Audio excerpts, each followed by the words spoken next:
Hey there, Pandaren and Torrens. Welcome to another episode of Campaign Spotlight. I'm Production Master Riley. And I'm Dungeon Inspector Jake. This week, we're chatting with Chris, who's a former player of Jake's. Chris played some fun and richly detailed characters in a long-running campaign. We're going to be talking about situations where a DM PC helps your players tell their story. I've never been able to convincingly work a DM PC into a campaign, and I'm looking forward to hearing how it worked out for Chris. Let's roll initiative. And now, a word from our general. The gnome jumps off stage and scrambles over. An ironclad man in full black armor stands up, slowly walks up to the podium. He stares out to the audience. Everyone, including yourself, look back at him. He seems to command the very presence he's in. "What is power?" he says.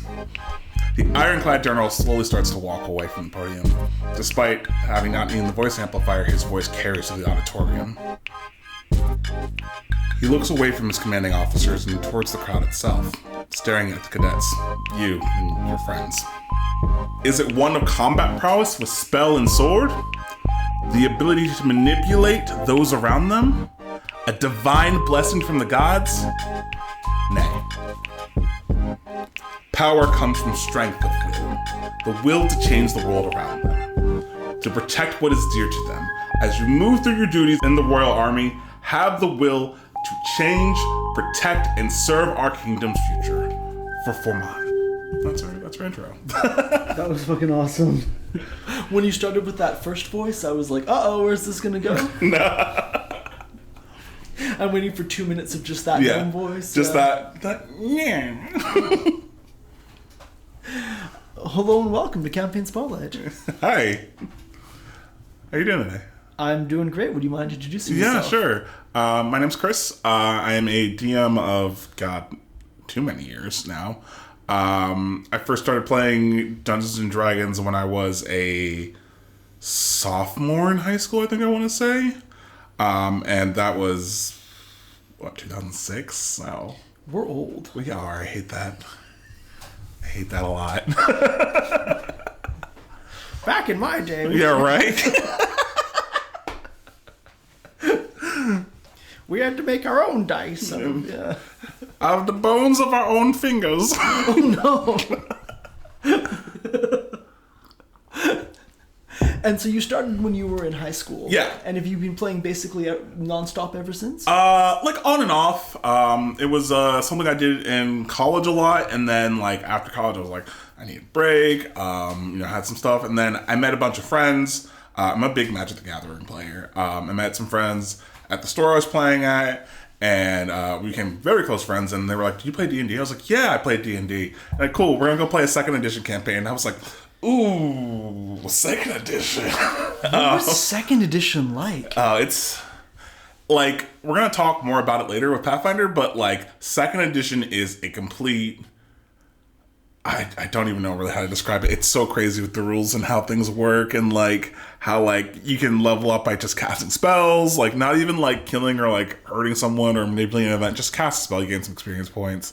Like THAC-CO is a really weird stat. It's a wild thing. Like, oh gosh, we're not talking this. We're just talking about that. But I went and played with them, and then I moved out here, where I found you, and I was playing with you. It was really great and lots of fun. But yeah, we had a pretty great campaign going during pandemic lockdown over Zoom with Prim, who's also on this season, and I think that was. I don't know. We could just play for 8 hours on Saturday. I mean, it made it really easy when we had such a colorful cast. We had characters that had different motivations, and I think the part was that everyone was really willing to like dig into what made their character tick, and that just made it so much fun to just like sit around and roleplay with everyone. We'd have whole sessions where we'd be like, Jake would be like, I have combat we were supposed to do, and we're like, shh, we're roleplaying, we're having fun. I have this whole encounter set up, and they're just sitting on the beach being like, is this colonialism that we're doing right now? Let's examine those motivations. Is imperialism bad?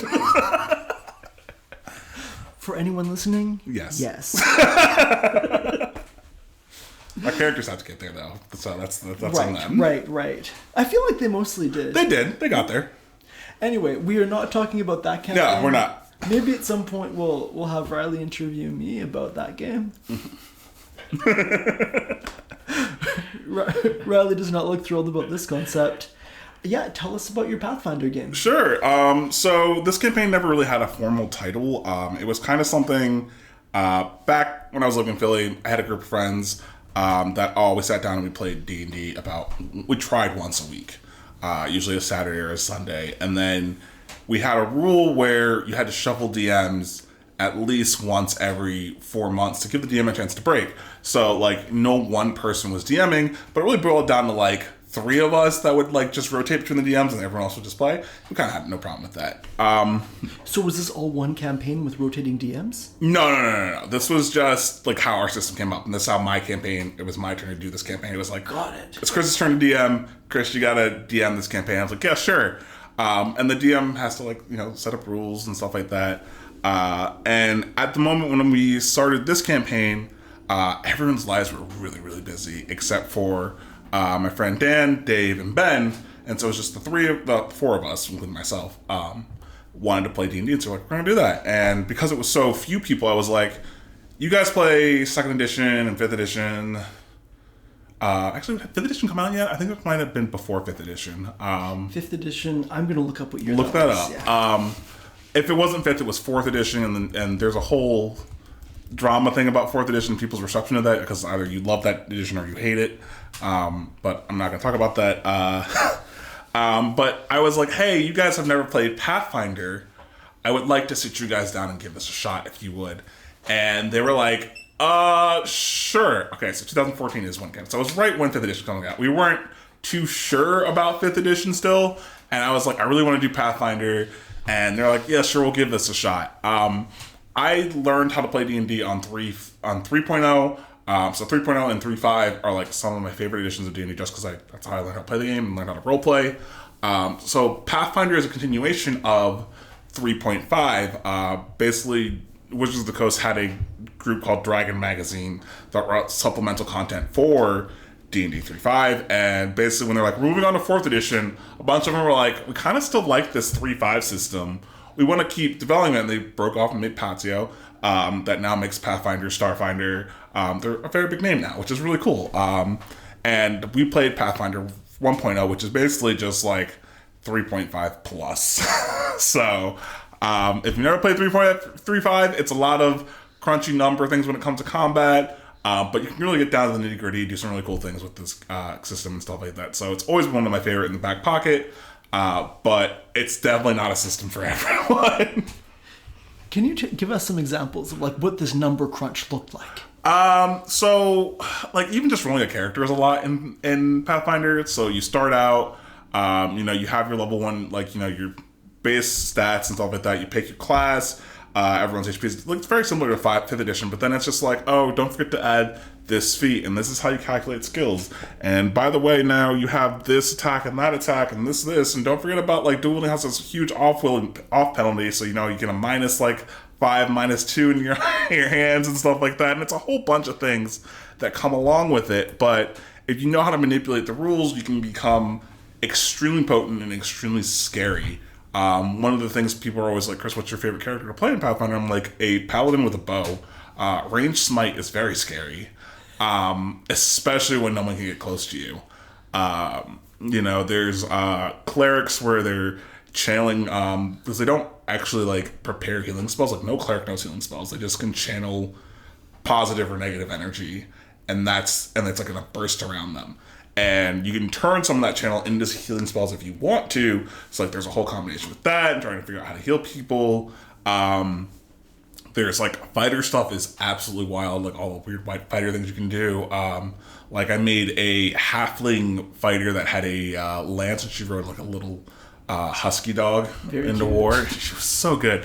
But like with mounted combat in that game, you can like use your skill check to move as your AC with that. So like by level 6, I had like almost a 30 AC, and when people were trying to hit me and stuff like that, so it was like there's so many crazy wild things you can do in this game that let you do fun things with Pathfinder. So like you can get really number crunchy. Another great example is my brother and I. There's a set of feats called teamwork feats, where if your team takes these feats together, you guys get very powerful effects. And we were playing, the traditional rogue fighter combo that, hey, flank for me, I'll set you up.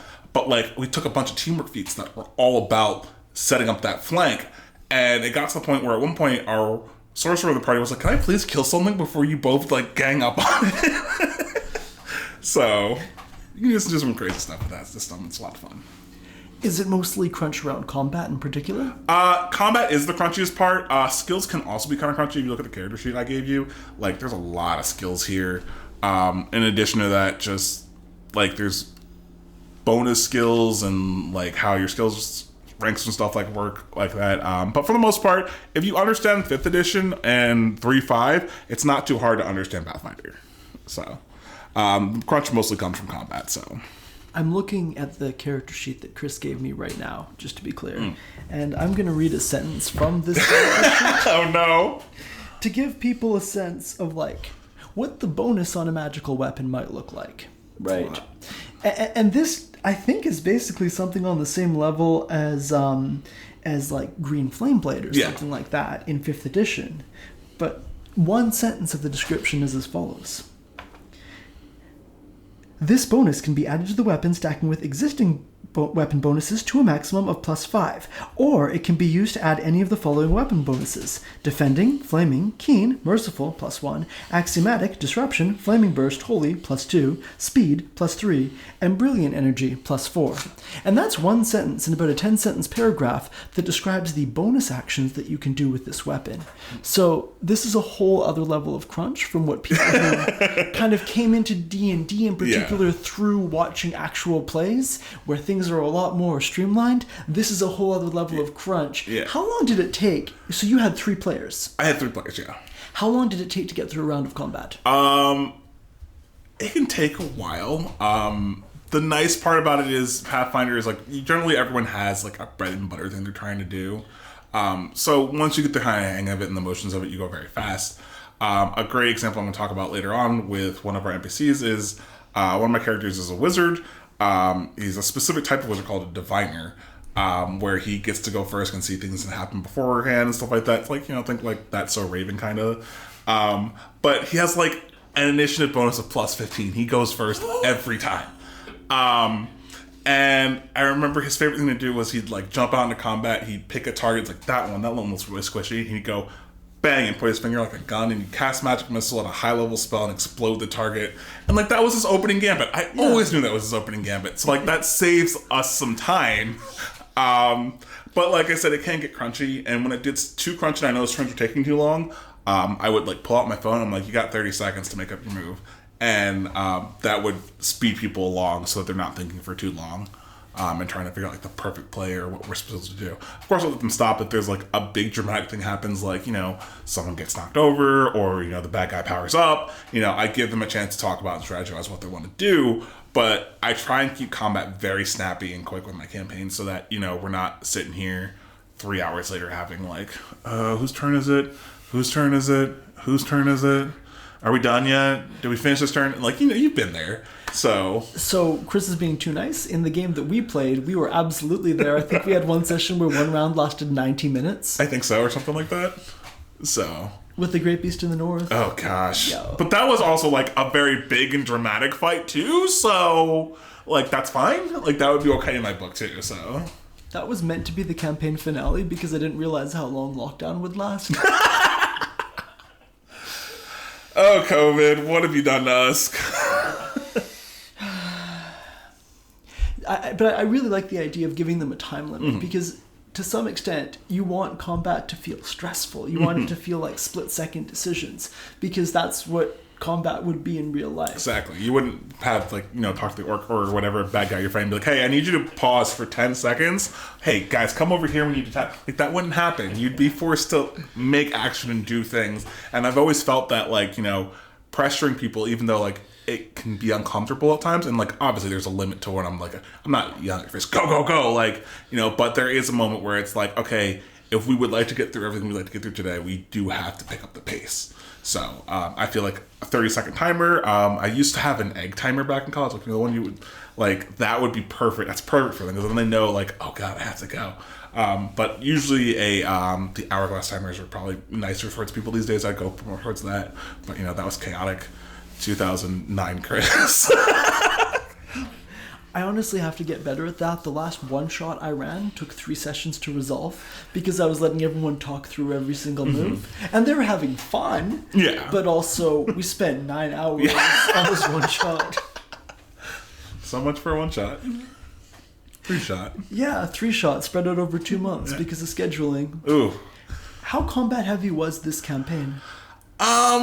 It wasn't uncommon to have sessions where we didn't have combat. I tried always to keep at least a little bit of combat in it because we were despite, having this awesome diviner wizard that I can kind of see in the future, we had a very martial combat, heavy combat team. So, like, a lot of their role-playing skills were just kind of them bumbling around. So, I always try to cut combat, like, at least once a session, but usually no more than 3. Unless we're doing a big dungeon, I'm like, hey, we're going into the sewers and get ready for combat. A lot of combat. And so this was the kind of campaign where they really had dungeon type missions. Yeah, like I think the first one they did was like they actually did go through a sewer and they found like, okay, well, hold on, let's talk about. I guess we should. I'm about to get in spoiler territory for the campaign, and I think we need more background information before I can talk about the dungeon. I would actually love to hear all about the campaign. And one of the nice things is, you've actually finished the campaign. Yeah. Some people come on for an interview. And they're like, I actually can't talk about that because it will be spoilers for my players. And it's like, dude, can you just give me their names? We'll put spoiler warnings like... And just... Don't Alice listen to this part. Dave. Yeah, like 2 people will be spoiled by this. We just can't let you know. And also, the episode's not coming out tomorrow. Yeah. So I'm glad this is a campaign that is finished. So if your players listen, they're not going to be like, "Oh no, he was the Lich all along." Yeah, no. So as my dramatic introduction, that kind of botched a little bit, but it's fine. We'll redo it. We'll redo it. Okay. The party starts out as cadets for a royal army, and that was their general speaking to them. And the generals asked them and tasked them, as because they're the top of their class, has tasked them on a very important mission. He needs them to go find an ancient artifact that they've located and need someone to go retrieve that's trustworthy. And so they're met with their commanding officer. Gosh, what's his name? I have his names. I wrote this down for a reason.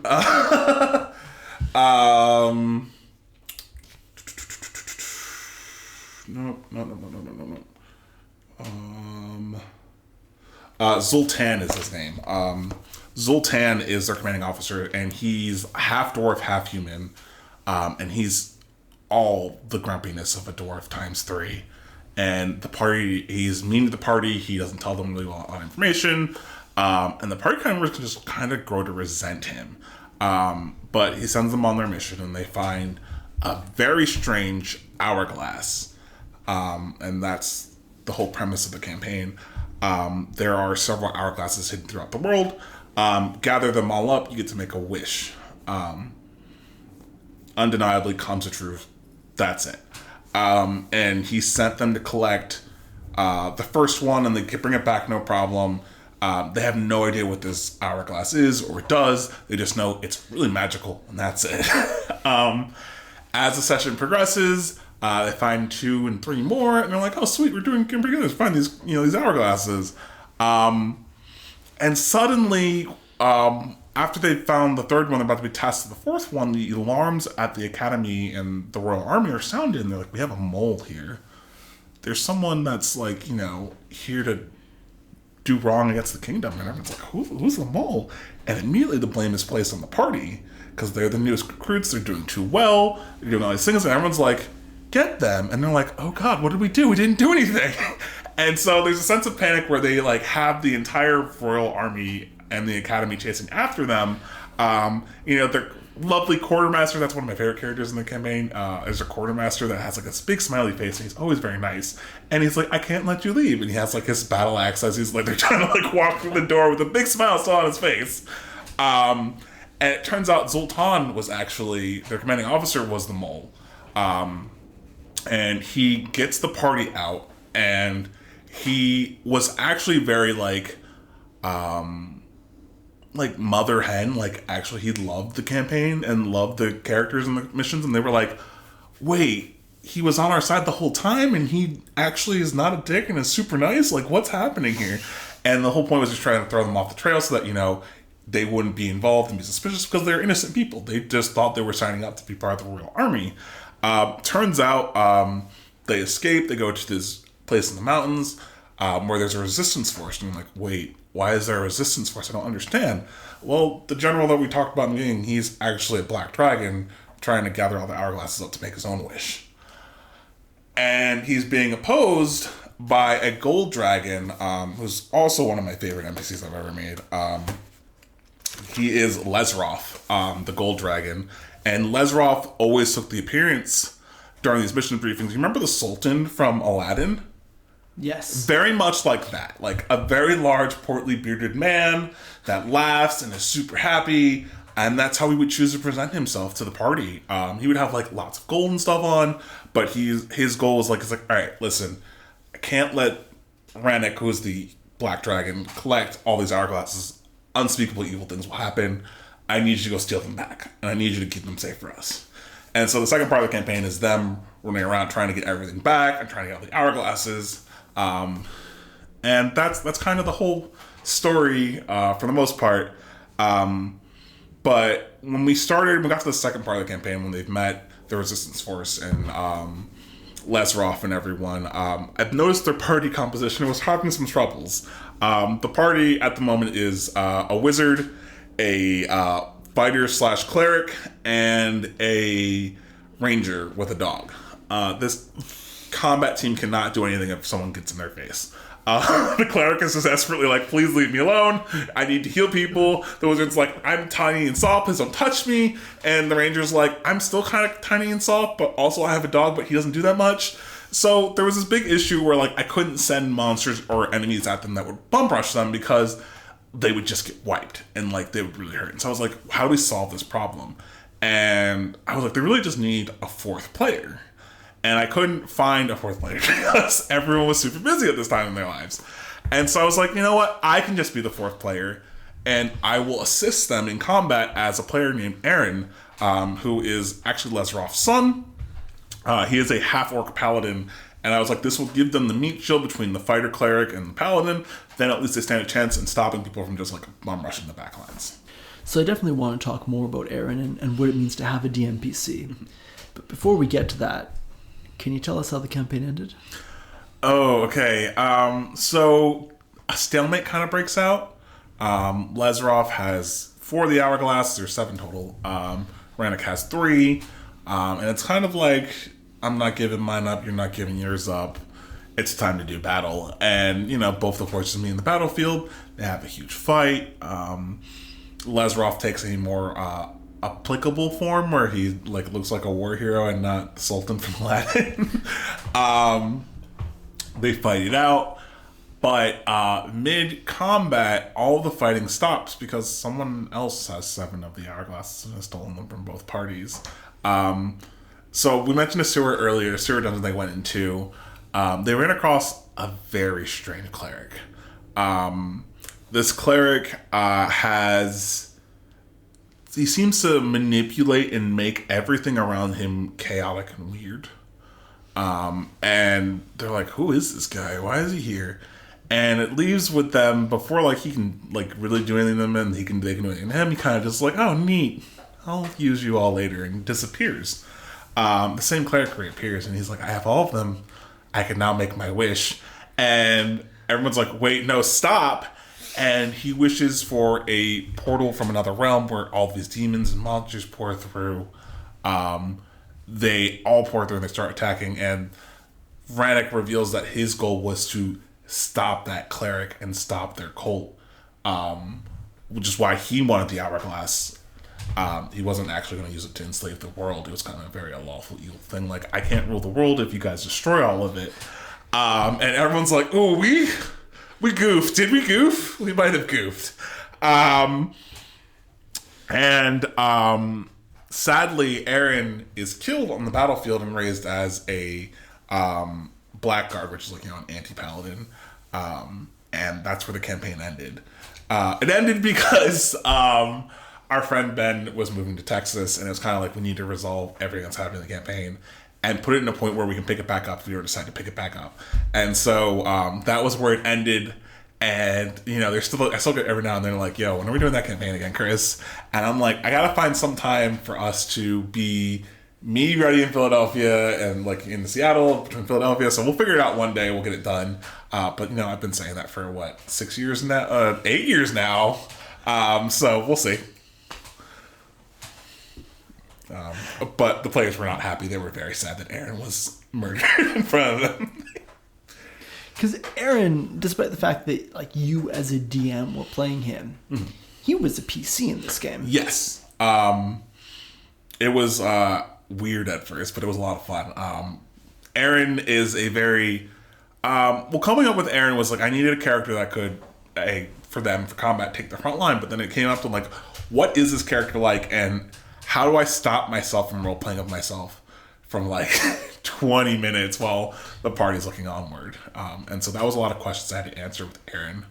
And it started off with one of my favorite motifs, and I still need it and stuff today, is the soft boy that doesn't speak a lot, but slowly over time becomes more confident in himself. And what he says and does will reflect that. And so we started with Aaron, and Aaron, remember, is the son of Lazaroff, who's a gold dragon. So he's part dragon, half orc, man person. He's got a lot of big shoes to fill. And he hasn't been good at filling those shoes when he meets the party. And he starts it off very nervous, very quiet and shy. So it allowed them to interact with this character while me to not hog the spotlight. Aaron would still say things and be parts of the party when people directed at him and stuff like that, and the party would specifically target him, like, hey, Aaron, what do you think? And like, he'd be like, at first, because he's that kind of squirmy little, squirmy paladin. Like, how does that work?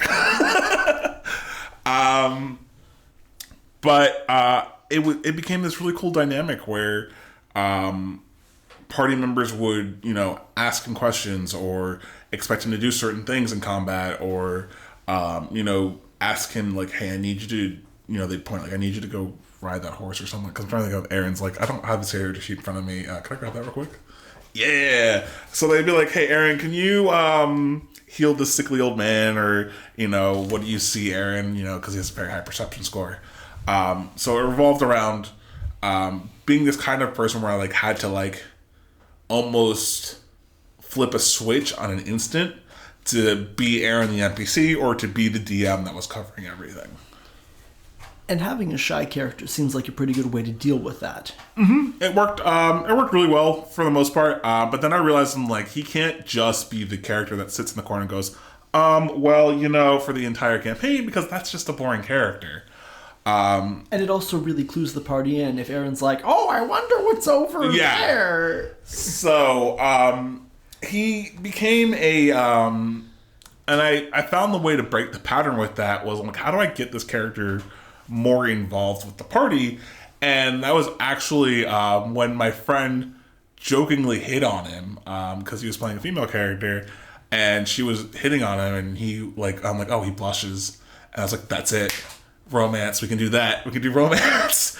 And so he falls in love with the cleric fighter, and they like had this cool, really awesome relationship, and that got them to be really excited about him and let parts of his personality shine. Where you got the part where he felt like a failure, where he felt he couldn't do anything right. But it turns out there's this guy on here that's actually really good at his job. He just need the confidence. He loved to protect his friends and family. He believed in good in the world. So you got this really cool, albeit a little generic character, but it worked for the setting we needed for, and got the party to really fall in love and love his character. So just to make sure I understand, you were role-playing your DMPC in a romance with your straight friend who was playing a lady. Yes. What was that like? By the way, this is an all-gay podcast season. It was fine, actually. There was never, like, a point where people's feelings were hurt or anything like that. Like, it felt...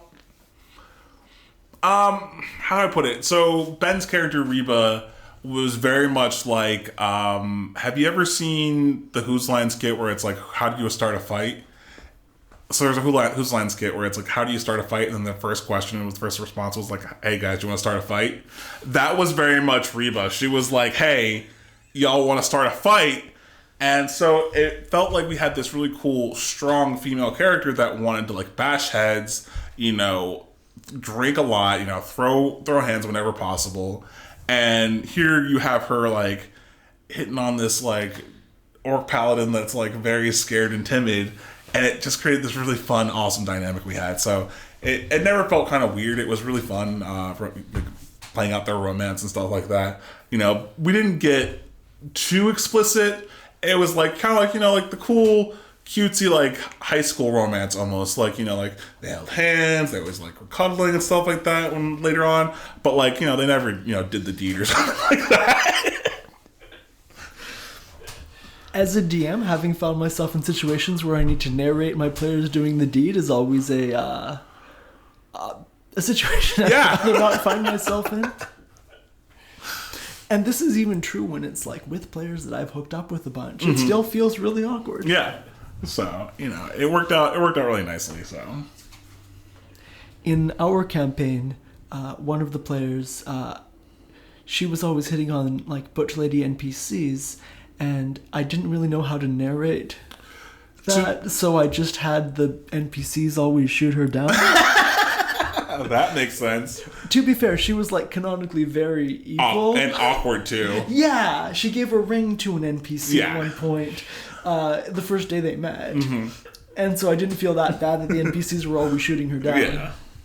I mean, but that campaign had a lot of people that were, like, trying to get it. Like, we had... Rothgar had how many partners he was trying to, at one point? And so...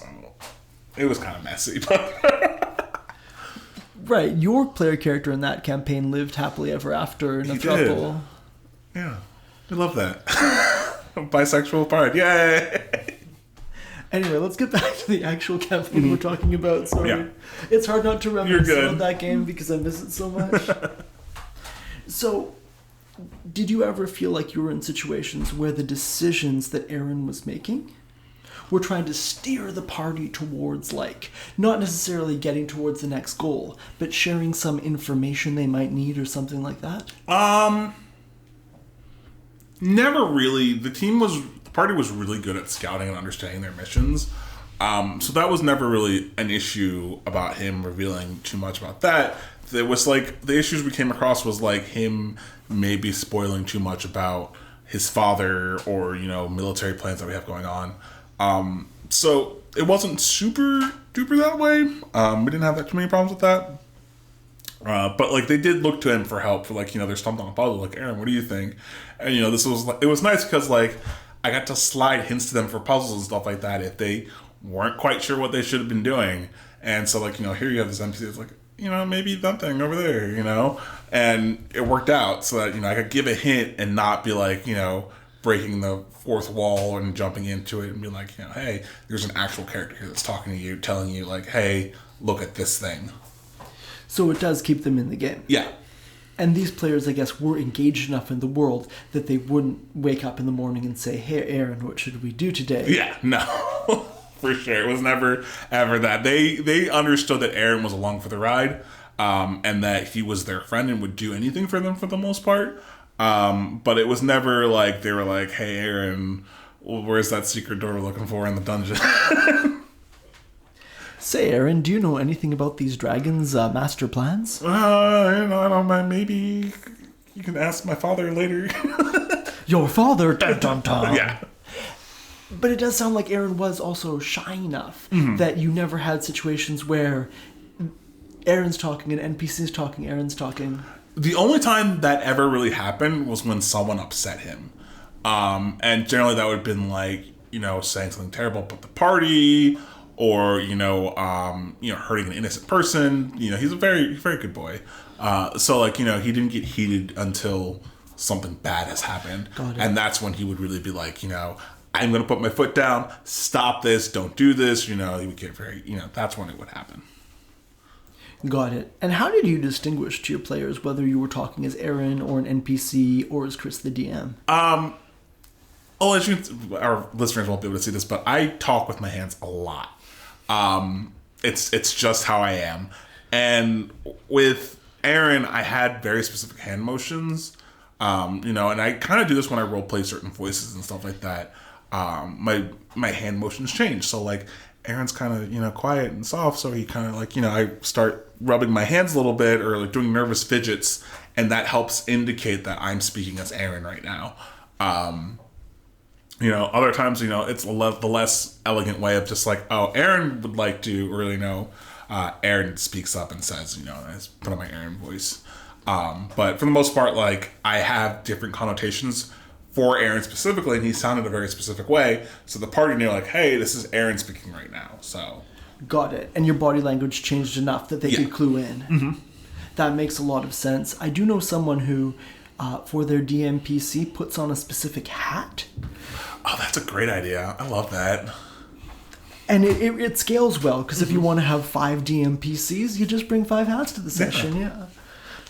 I think all the players would quit, but...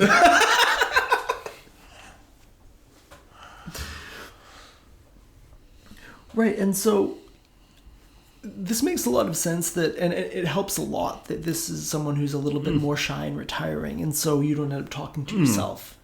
But in combat, do you end up fighting with yourself? Yes, it's still fun. I find it still fun. I love doing D&D is the best for me when you're doing something crazy and weird.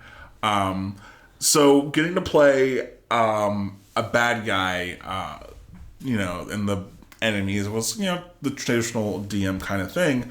But suddenly you have like an NPC, well, not an NPC, a PC on the field that understands every motive I'm going to take.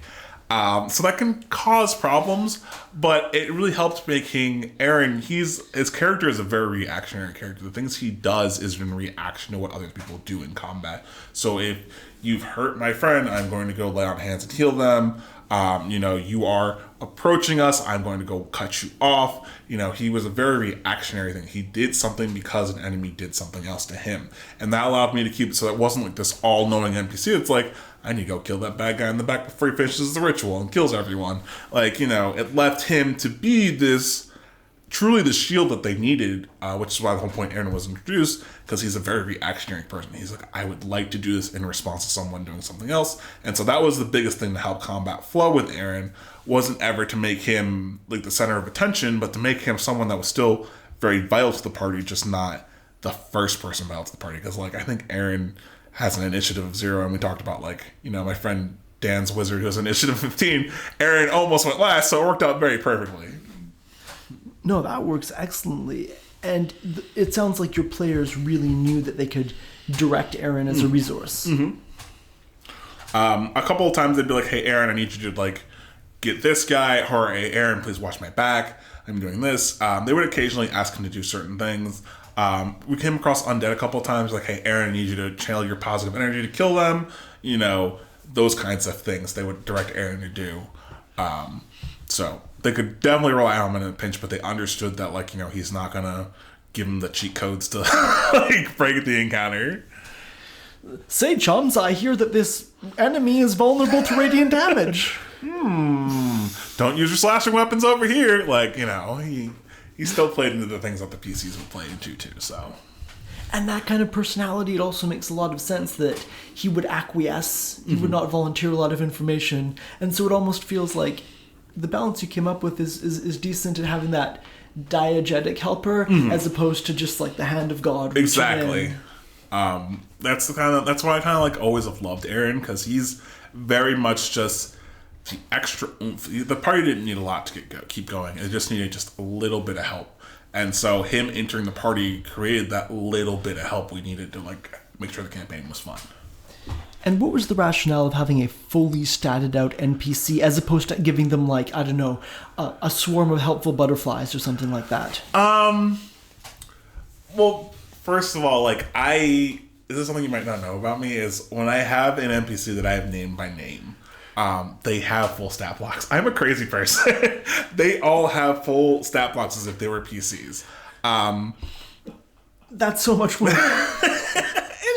I mean, it can be, but like, you know, you get quick at like creating character sheets. You can go boom, boom, boom, boom, and have it done really fast.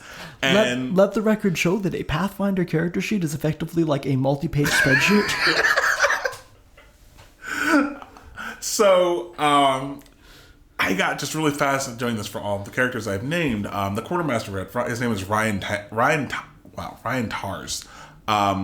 And he has a whole character sheet. There's a whole character sheet on him because he also stood there and fought them, but like he has a full statted out character sheet.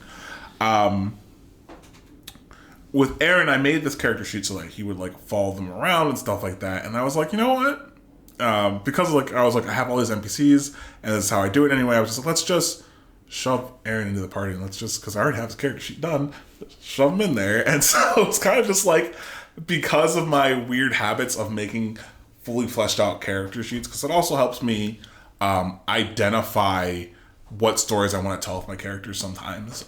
You know, what kind of weapons they use, you know, why is that? You know, sometimes it lets me answer questions from it. And so making Aaron, I was like, wait, this works. So it was really easy just to slide him into the party since I'm crazy. I guess that makes sense, but he was at the same level as the player characters. Yeah, so these character sheets, some of them are a little bit old because I didn't quite have the most recent versions of all the character sheets. Like some of these characters are level 9, like Aaron level 14. So he just slotted right in at the same level. It was really easy to just keep him on par with the parties that it wasn't felt like we were having some super powered character or someone else take a spot from them, you know, so... Right, of course, because you don't want to steal the big moments from the party. Yeah, you know, the party is still the focus. They're the ones who are still doing all the cool things. Aaron's along for the ride, but he's also their, like, you know, like misplaced NPC almost, PC. Like, you know, he's still their best friend that's going to come along and help them out, so... Did you ever end up in situations where, just due to an accidental dice roll or something like that, Aaron really got a cinematic moment and... I wish. Aaron, despite his stat sheet, and besides me being very good, Jake can tell you I'm very good at making characters good in combat, he had a terrible knack for rolls. And, like, he would often just go full combats and never land an attack with this sword. And I was like, man, buddy, come on. Like... But that's actually what you want, right? Yeah. You don't want him overshadowing the players. For sure. But it just became, like, a really... weird habit that he just would never hit things. And so the party learned, that's probably the reason why they were like also very cool with him being reactionary, is that he just could never do damage unless it was something assured, like someone gave him true strike or something like that. You know, it was a good chance. It's like, oh, it's Aaron's turn, good luck, buddy, we believe in you. I mean, between the personality you gave him and the fact that you never rolled the high number, I think this is the best case scenario for a DMPC who can step back quite easily. It was kind of perfect. My bad luck with rolling dice was like, it worked out really well for us. Is there anything that, you know, having had the whole campaign play out and having Aaron meet this tragic fate, is there anything that you would have done differently?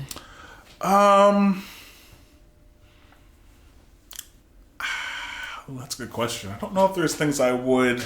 There's definitely things I would do differently because as a person, I've grown as a DM and I've changed, even like as a player and a DM, I have changed the way I roleplay, the way I run campaigns. It's very different than Chris of, 8 years ago that could bumble in and I put a lot more time into my work. Chris of 8 years ago was like, they're coming over in 45 minutes. We're up 30 minutes of stuff really fast. I guess I'm not supposed to say that out loud. Wait, Riley, have you ever DM'd? It happens sometimes. It happens. And like me running that campaign today would be much different because also like not just have my skills evolved and changed, like me as a person, politically and mentally have also very much changed, I would be probably a lot more cautious about, doing the romantic thing with my straight friend while being a gay man, that probably would be like, I'd be like, I would have talked to him first to set some boundaries instead of just going for it like we did with the campaign. So like, yeah, there would definitely be a lot of things, but like, I don't know if there's like anything with the story I would change really. Maybe like, I'd probably try and find someone to help me write a couple more poems and stuff like that, because poems are like a huge thing I love to use in campaigns. And like, you know, like what? Poems? Can you give us, like, in what context are you using poems? Like usually, like, you know, to tell like a tale or a story, to give backstory. Like, you know, there's this fabled tale and like someone says a poem and the party's like, write that down. Like, I always find they do that. And so like, I love using poems like that. I've also become a lot more of a physical DM with in person. Like, I love doing in-person D&D. And I love, when I was broke in Philadelphia, I would go to thrift stores and I would look for small little knickknacks. This could be like old, like bulbous keys, like, you know, for like a door that doesn't exist anymore, something like that. And like, to be able, like, you find a key and then like pull it out and pass it to someone. I felt created a lot of texture. So like, I would be doing more of that and stuff like that. So like I said, it would have a lot of weird different changes now that I've grown as a person. So that makes a lot of sense, and I think the idea of having little props that you give out... Oh, it's gold. Just give them the tiniest little... Like, spray paint some rocks, call them, like, you know, like, jewels of, like, amethyst or something like that, and, you know, like, and, you know, hand them out. Like, do crazy, weird things. Like, keeping people involved with props really helps keep them in the suspension of disbelief when you're DMing. So I find that's a super helpful thing. And ultimately, this sounds like a campaign that was crafted to preserve that feeling of staying in universe and minimizing the number of times you had to step out of character. Yeah. And having this DMPC actually really helped with that, Exactly, sounds like. Yeah. And, you know, like, we'd stop, you know, we'd have normal stops, you know, we would during a campaign, you know, and stop for lunch or something like that. But, all of this really helped try and keeps everyone focused in the game and what's happening, so. That makes a ton of sense. Yeah, I'm gonna be honest. Mm-hmm. I'm really skeptical of DMPCs. That's fair. Yeah. You kind of converted me in this one specific case. I think it was a very specific case. Like, I wouldn't try this again probably, but like, I'm glad it worked out.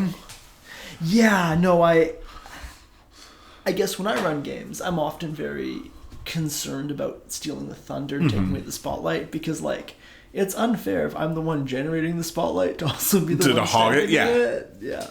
And it really seems like with Aaron, you got to a place where this character was helping them through some ridiculously crunchy combat, because this is Pathfinder. Yep. Was bringing those paladin abilities, but wasn't necessarily like, I slayed the beast. Mm-hmm. The dragon killer's mine. No. Like, Aaron was very much a... you can do it, cheerleader kind of guy. Right, which to the party is like, oh, this is great, we like having Aaron here, and not like, Aaron has a plus 18 sword? What? Yeah. So, can you tell us about any... let me try that again, because I actually have a question before that. Do you have any clothing... Wow. Let me try that one more time. Do you have any closing thoughts you want to share about the campaign? Actually, one. I want to, if you don't mind me getting on a soapbox real fast. So, please. Like I said, I first started playing D&D when I was a sophomore in high school, and I borrowed this thing from my first DM, which is a website. There's a D&D website. It's called, what is it? I have it written down. mojobob.com. We'll put that in the show notes. And on mojobob.com, there is a list of 10,000 random events that can happen. And I stole this list from my DM. And so the rule is, whenever you rolled a 2 in this campaign, not a 1, not a 20, a 2, I'd roll that table and let you know if something happened that affected your characters. A couple of my favorite ones are you gain the ability to speak to plants once per day. All your precious metals turn to soap. Wait, what? All your precious metals turn to soap. It happened to my character when I was playing in that campaign. I was not happy. That's wild. So and every time they rolled a nat 20 on anything. no, nat 2. I'm so sorry, nat 2 on anything. Nat 2. Because there was an idea behind it that, like, you know, an optimized character can roll 3 and probably get something done. But a 1 and a 2, you're never getting done. 1 is always an automatic fail, but let 2 in this weird spot where it's like, no one's excited about a 2. No one's hoping someone rolls a 2. And so he had this idea where he was like, roll the 2. Roll the D1 or 10,000, see what happens. And so this is such a wild idea. I'm actually going to go run and get some dice. Sure. And try it.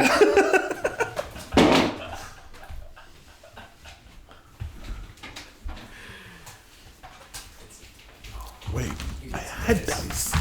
I'm an idiot. Can I check these dice? Yeah. Love this couch. Wow. Yeah.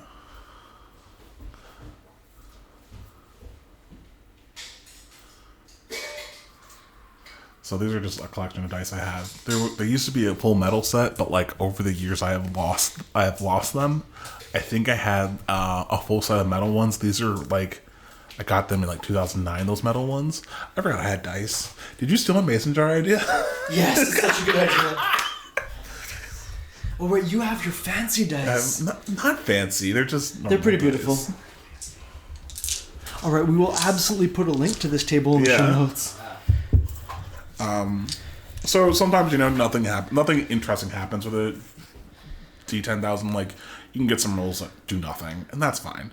And sometimes that keeps even more suspense. Like, they'll roll a 2 and they'll look at you and you're like, you'll roll some dice and you're like, okay, carry on. Because they don't necessarily know what the effect is going to Yes. be. Oh, I love that. Okay, let's try this table right now. So we need. So you're going to roll a D100 and then roll a D100 again to Yes. to figure out the specific effect. So we got a 79. Okay, so I'm going to table 79. And I'm going to roll this one more time. We got a 86.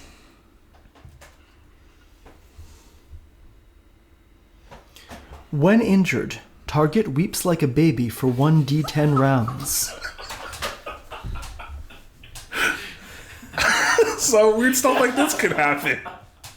And I feel it just adds just enough spice. Because 2s don't happen enough in D&D for this to be a continual thing. Unless, like, you know, someone's really crazy, just keeps rolling 2s. But, like, injects just the right amount of chaos into the campaign that I love. That's beautiful. I'm gonna have to incorporate this into a future one shot. Wow. Okay.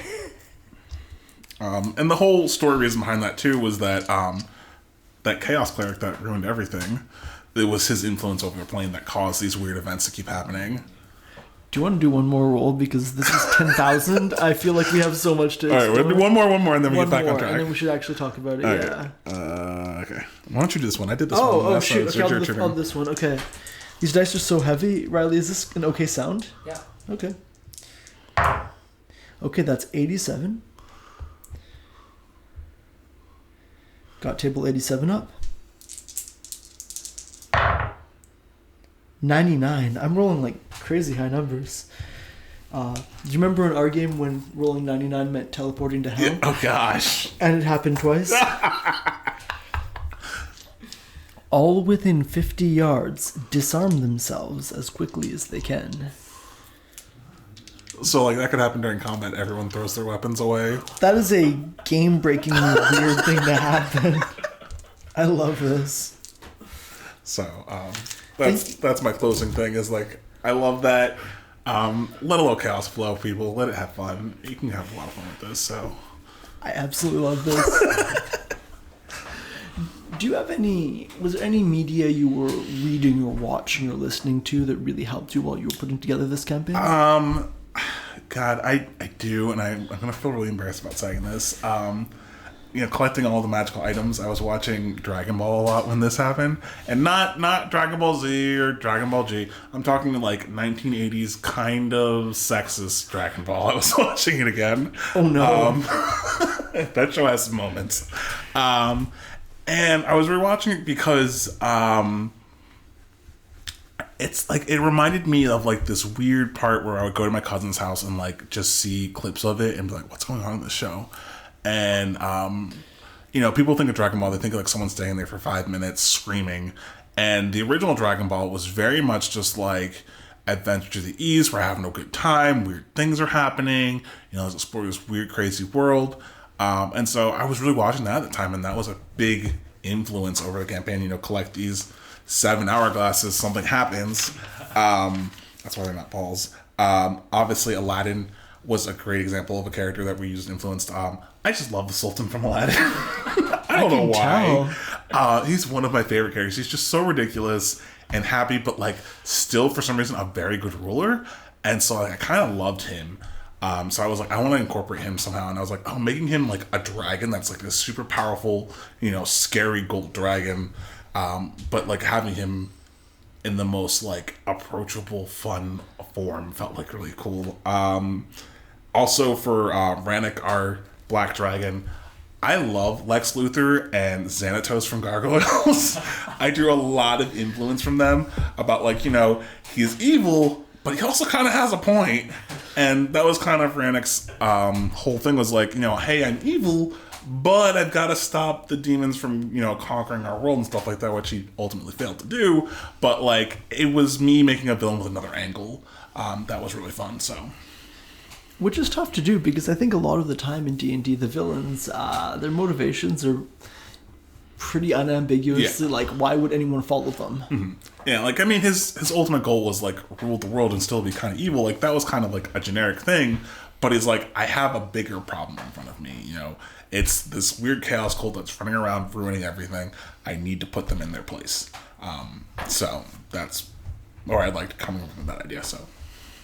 That makes a ton of sense. Maybe this would be a whole separate episode, but do we have any evidence that the Sultan from Aladdin was actually a good ruler? It seems like there's a whole poor underclass. I mean, yes, there is, but also like whenever it's referenced, they're like no one's ever really mad at him. Like even the poor people, if you think about it, like no one's ever like, man, I hate the Sultan. Like, you know, they're just like, yeah, we're poor. And so I'm like, I don't know if that's the Sultan's fault. Do people actually like the Sultan? But the point was like, I wanted an approachable character. But like, you're all right. We should dig into that. Like, you know, find some Disney people with some Disney heads. Like, hey, was the Sultan actually good at his job? All right, coming soon to the Folded Frequencies Network. We interrogate the monarchies behind Disney classics. Yes. King Triton, objectively a terrible ruler. Absolutely. Yeah. Trying to think of a good ruler in a Disney movie. Not... Mufasa? No, Mufasa's a bad ruler. He let the hyena starve. Yeah. I don't know. Is there a good ruler? Does Cusco by the end of that first movie? Yeah. Not good. I guess the king in Shrek seems pretty beloved. But he was also awful. Was he? Yeah. He's short. And also just a dick towards all the fairy tale characters.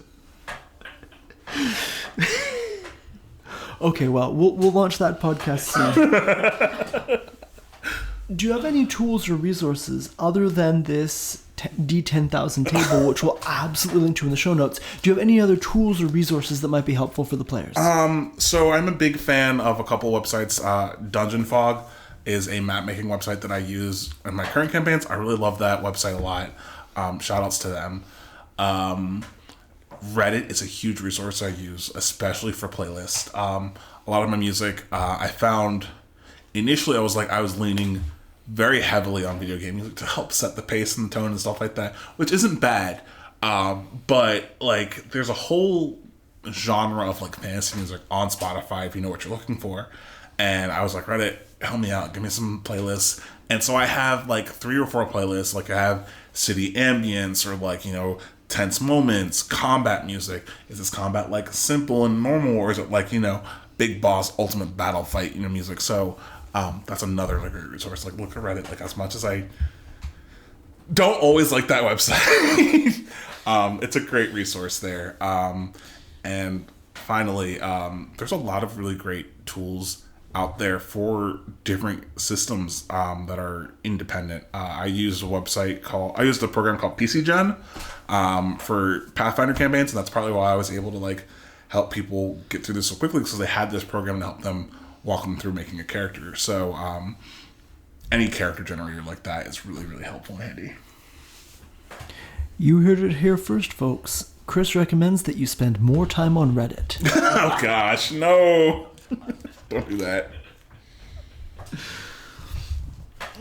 Chris, it's sincerely been a pleasure having you on today. It's been great. Your campaign sounds fascinating. You've kind of swayed me on the topic of DMPCs. I'm glad. When we were planning this out, I was a little bit skeptical. That's fair. It's a very skeptical thing to be skeptical about.